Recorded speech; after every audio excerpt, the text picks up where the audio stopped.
Saudara-saudari yang terkasih, jumpa lagi dalam Pelita Hati hari ini, Kamis tanggal 17 Juni 2021, hari biasa dalam Pekan Biasa yang ke-11. Bersama saya Romo Thomas Suratno SC dari Paroki Cilandak, Jakarta Selatan, mendengar dan merenungkan sabda Tuhan, yakni firman Tuhan yang tersurat dalam Injil Matius bab atau pasal 6 ayat 7 sampai dengan ayat 15.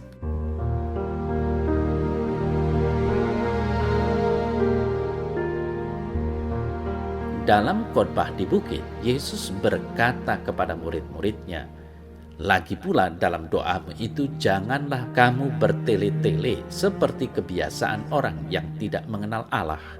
Mereka menyangka bahwa karena banyaknya kata-kata, doanya akan dikabulkan. Jadi janganlah kamu seperti mereka, karena Bapamu mengetahui apa yang kamu perlukan sebelum kamu minta kepadanya. Karena itu berdoalah demikian: Bapa kami yang di sorga, dikuduskanlah namamu, datanglah kerajaanmu, jadilah kehendakmu di bumi seperti di sorga. Berilah kami pada hari ini makanan kami yang secukupnya, dan ampunilah kami akan kesalahan kami, seperti kami juga mengampuni orang yang bersalah kepada kami. Dan janganlah membawa kami ke dalam pencobaan, tetapi lepaskanlah kami daripada yang jahat.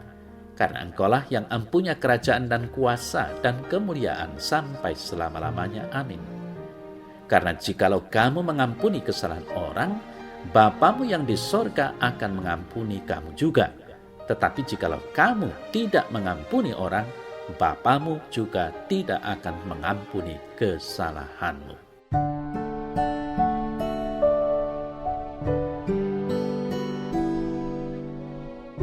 Saudara-saudari yang terkasih, salah satu pesan praktis yang bisa kita maknai dari warta Injil hari ini adalah soal kesederhanaan.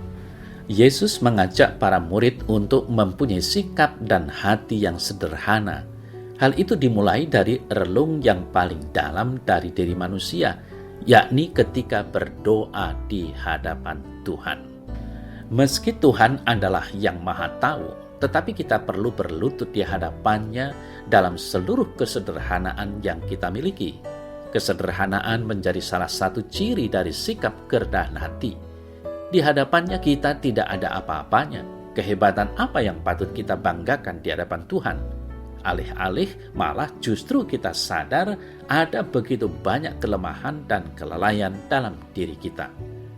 Saudara yang terkasih, kesederhanaan bukan berarti tidak memiliki apa-apa. Itu namanya miskin. Tuhan Allah tidak menghendaki kita miskin seperti itu. Justru ketika kita mau berusaha, kelimpahan berkat menjadi hasil yang bisa kita nikmati. Kita tidak dilarang kaya raya, tetapi yang menjadi tidak baik adalah ketamaan, kerakusan, dan keserakahan. Sederhana bukan berarti hidup miskin. Tidakkah ada banyak orang miskin yang hidupnya foya-foya, sementara tidak sedikit pula orang yang kaya raya justru hidupnya sederhana dan bersahaja? Maka kesederhanaan muncul dari sikap batin yang keluar lewat sikap diri dan tingkah laku.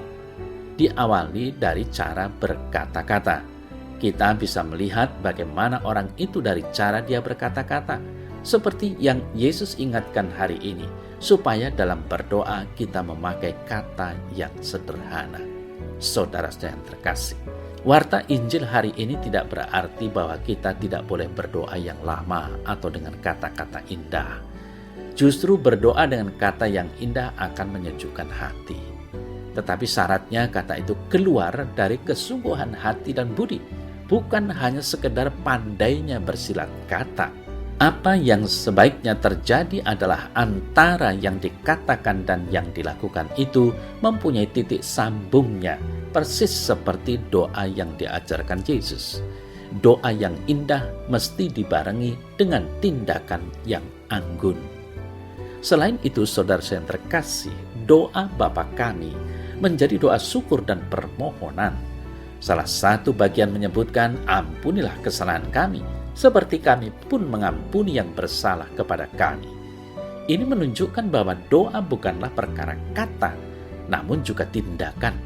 Doa yang diajarkan oleh Yesus ini mengajak kita menjadi lebih dewasa dalam iman. Kalau mau diampuni, ya harus mau mengampuni. Kalau minta rezeki, ya secukupnya saja, jangan serakah, dan seterusnya. Kedewasaan iman akan nampak pada ketidakegoisan dan hanya memikirkan diri sendiri. Saudara-saudari yang terkasih, Anthony de Mello pernah menceritakan sebuah kisah. Seorang guru yang bijak berkata, ketika seorang bayi ditolong oleh ayahnya, seisi dunia akan bergembira. Tapi ketika seorang yang dewasa digendong ayahnya, seisi dunia akan menangis. Kedewasaan adalah sesuatu yang sangat dinanti-nantikan. Itu tolok ukur keberhasilan kita sebagai manusia.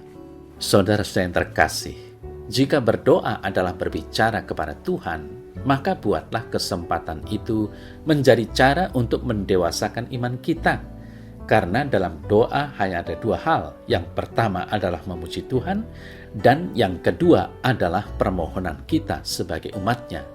Ingatlah, dalam doa kita tidak dilarang dengan kata-kata indah, namun jangan bertele-tele. Yang perlu selalu disadari adalah dalam berdoa yang terpenting adalah ketulusan hati dan kepasrahan diri terhadap Tuhan. Itulah yang lebih utama, bahkan yang terutama.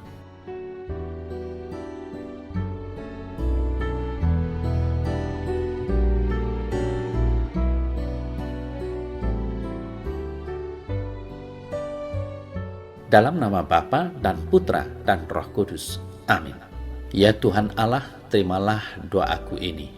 Bapa kami yang ada di sorga, dimuliakanlah namamu, datanglah kerajaanmu, jadilah kehendakmu di atas bumi seperti di dalam sorga.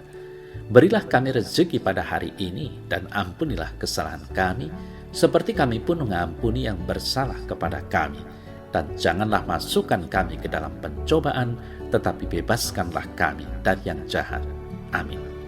Dalam nama Bapa dan Putra dan Roh Kudus. Amin.